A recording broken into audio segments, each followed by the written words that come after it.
Bonjour Magali. Bonjour la communauté Vivre Magazine. Aujourd'hui, je suis heureuse de vous présenter Sarah Klavinsky. Alors Sarah, je l'ai connue dans son ancienne vie où elle était assistante sociale et elle a fait une reconversion professionnelle. Aujourd'hui, elle est sage-femme. Alors elle va nous parler à la fois de cette reconversion, du nom qu'elle s'est choisi en tant que sage-femme et puis elle nous parlera de ses missions un peu plus tard. Donc Sarah, pourquoi cette reconversion? Et pourquoi celle-là Alors, justement? c'est vraiment le hasard de la vie et à la fois, je pense qu'il n'y a jamais de hasard dans la vie. En effet, je travaille comme assistante sociale. Alors, j'ai toujours travaillé, et tu le sais, parce qu'on travaille ensemble Oui. à l'accompagnement des familles de manière plus globale. Et puis, ma sœur a eu la bonne idée d'avoir un bébé, n'est-ce pas? Et c'est vrai que sa grossesse a suscité un gros accompagnement par l'équipe obstétricale. Et du coup, elle disait souvent à quel point les sages-femmes étaient vraiment une ressource importante pour elle. Et puis, Mhm. je me suis dit, ça a l'air génial, en fait, ce truc. Et j'ai eu un souci de santé qui a fait que j'ai été à l'arrêt. Et je me suis dit, c'est peut-être le moment ou jamais, en fait. Et on était tout début du mois de septembre et j'ai fait une demande à la mutuelle pour pouvoir reprendre mes études et retourner à l'école. Et aussi bizarre que ça paraisse, ça a été accepté. Et donc, mon neveu est né le 15 septembre et le 5 octobre, j'étais à l'école. Donc, Ok. alors, pour la petite anecdote, je suis arrivée avec mon petit sac à main, ma robe, mes talons, comme d'hab. Et puis, la secrétaire fait mon inscription et elle me dit, je vais vous conduire en cours. En quoi? Il faut que j'aille à l'école. Ah ouais, ok. Et donc, je lui dis, vous avez un bic, une feuille à me prêter? Parce que j'avais rien. Donc, voilà, ça a vraiment été sur un coup de tête. Et à la fois, je pense que si j'avais pris le temps de poser les cours et les comptes, mes peurs auraient pris le dessus et je n'aurais pas fait, quoi. Sans doute.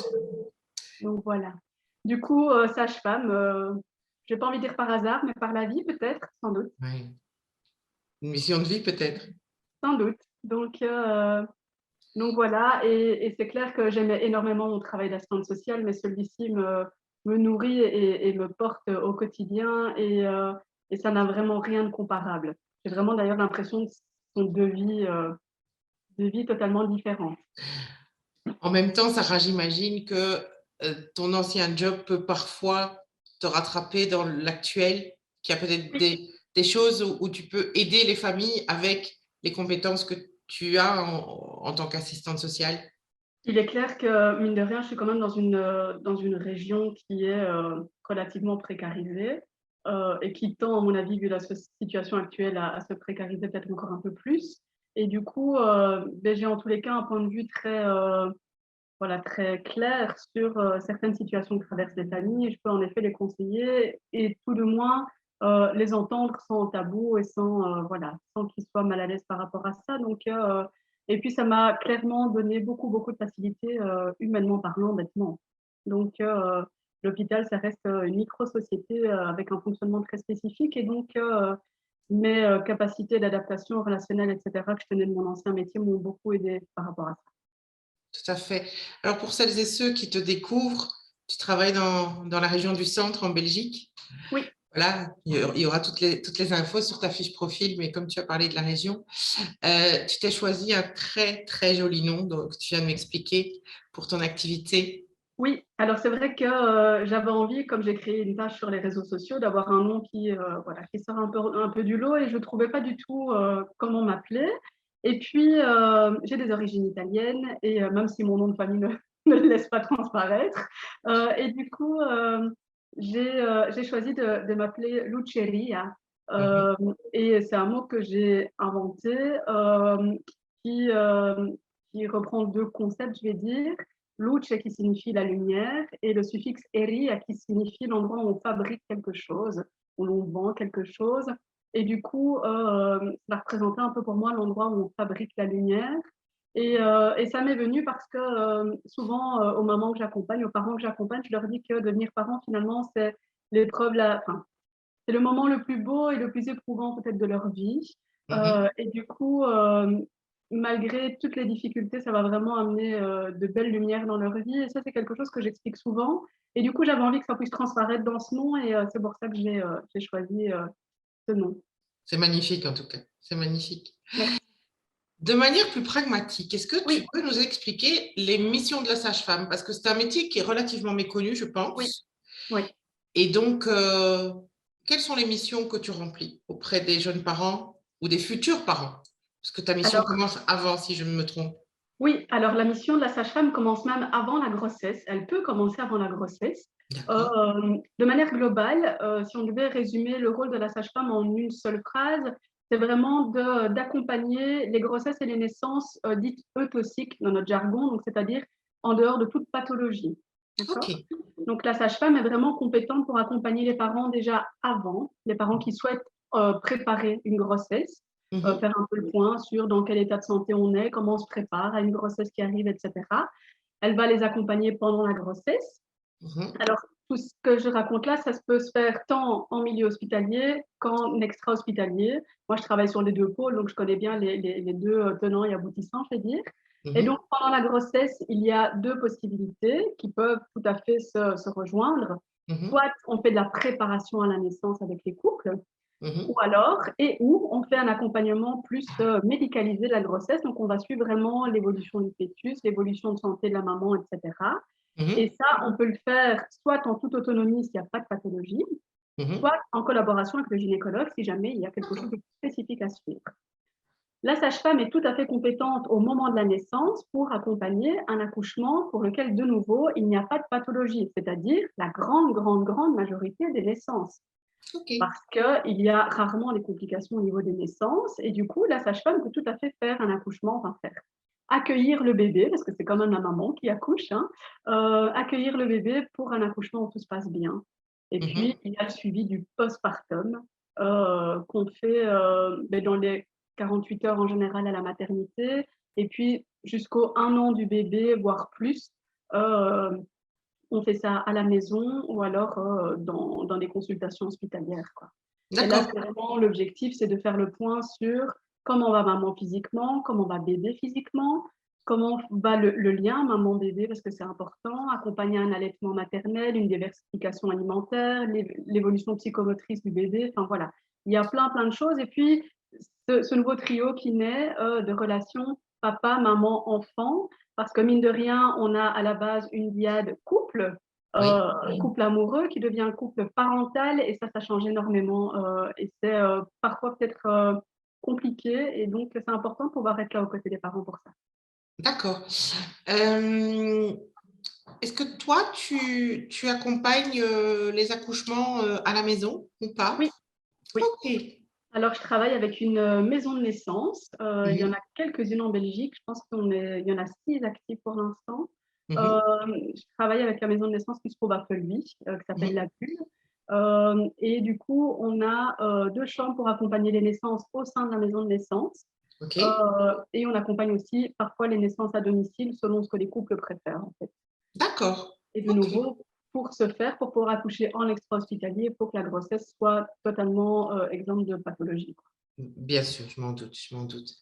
Alors, tu t'es spécialisée aussi dans un domaine, Sarah, Oui, mais dont on parlera dans une autre contribution. On a prévu quelque chose au mois d'octobre parce que c'est une journée particulière qui a lieu le 15 octobre. oui.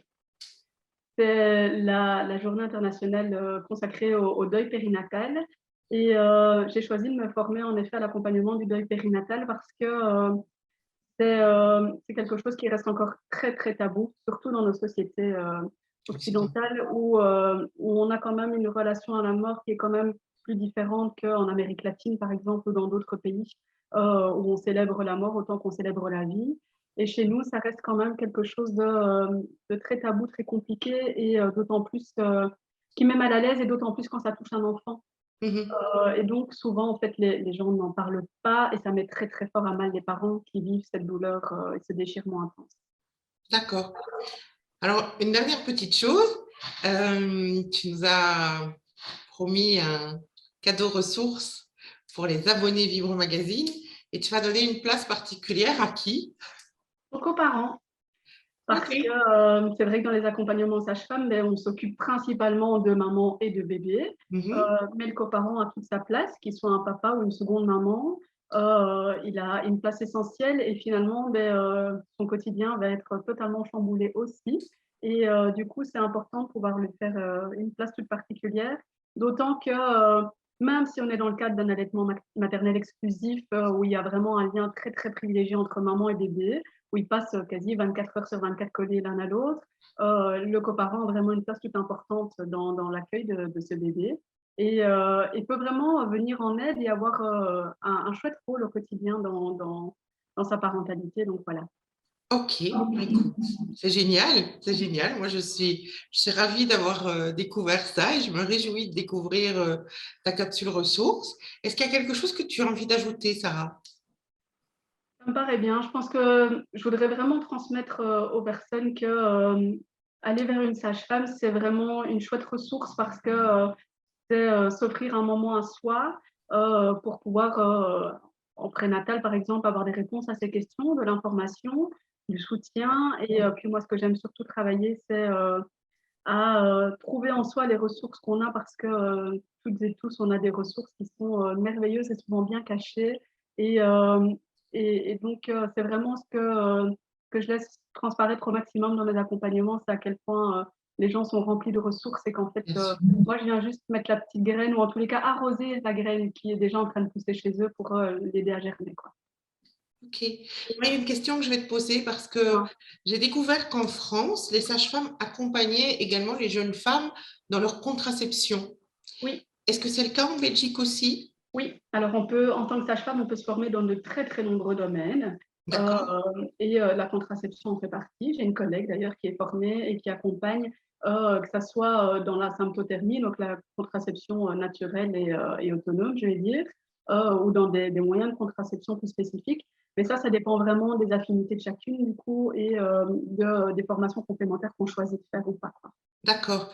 Mais est-ce que la sage-femme peut aussi avoir, parce que finalement, ben, nous, en tant que femmes, on est censé aller chez le gynécologue chaque année, hein, et en même temps, ça devient de plus en plus difficile d'avoir des rendez-vous en hôpital, et puis peut-être que quand on n'a pas de soucis, c'est dommage d'aller mobiliser un médecin. Est-ce que la sage-femme peut faire les visites de contrôle qu'on fait d'habitude chez le Alors, gynécologue ou pas? en France, je pense que c'est le cas parce que le rôle de la D'accord. sage-femme en France et la formation est plus longue et elles ont beaucoup plus, j'ai pas envie de dire beaucoup plus d'autonomie parce que le rôle est vraiment différent. Oui. Mais en France, je pense que c'est quelque chose qu'elles peuvent faire. En Belgique, à ma connaissance, pas en tout cas.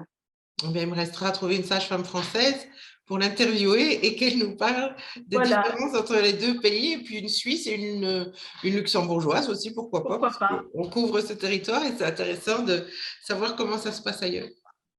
Ok, eh ben, écoute, si tu n'as plus rien à rajouter, Sarah, moi je propose qu'on se dise au revoir. Merci en tout cas de m'avoir invité, d'avoir pensé à moi et pour cet échange. Merci à toi vraiment. Merci Magali. Et puis, eh bien, à bientôt, À tout au mois bientôt. d'octobre de toute façon, Oui, pour ton grand angle sur le deuil périnatal.